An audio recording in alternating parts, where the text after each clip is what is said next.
Last எபிசோட்ல சூப்பரா ஒரு அல்வா ஒன்று பண்ணி கொடுத்தீங்க. இன்னைக்கு என்ன பண்ண போறோம்? இன்னைக்கு வந்துட்டு நீலகிரி ஸ்பெஷல்ல ஒரு கிரேவி பண்ண போறோம். ஓகே, எப்படி பண்றதுன்னு பார்த்துடலாமா? ஓகே.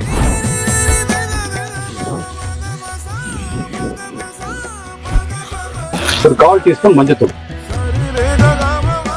ஒரு 1/4 கிலோக்கு வந்து ஒரு 6-7 பச்சை மிளகா, 10 கிராம் சீரகம், மல்லி, ஒரு கைப்பிடி புதினா, அதுல வந்து ஒரு 50 கிராம் ஒரு 70 கிராம் வந்துட்டு குடமிளகா. ஓகே, இதை வந்து சேர்த்தீங்கன்னா அந்த பச்சை கலர் வந்து அப்படியே இருக்கும். உங்களுக்கு வந்து டேஸ்ட்டும் கிடைக்கும். கொஞ்சமா நம்ம தண்ணி ஊற்றிக்கலாம். ஓகே, சிக்கன் வேகிறதுக்கு. ஓகே, இப்போ வந்து நம்ம சமைச்ச நீலகிரி சிக்கன் வந்து ரெடி ஆயிடுச்சு.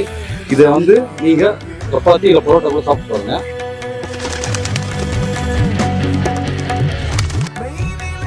சார் பார்க்கவே சூப்பரா இருக்கு. அப்படின்னா அந்த காரசாரமாவே சாப்பிட்டு பழகிட்டேன். ஆனா இது டேஸ்ட் டிஃப்ரெண்டா வேற லெவல்ல ரொம்ப நல்லா இருக்கு. நெக்ஸ்ட் டைம் நீங்க டிரெக்ஷனுக்கு வந்தீங்கன்னா இதே டிஷ் செஞ்சு தரேன், நீங்க சாப்பிட்டு பாருங்க.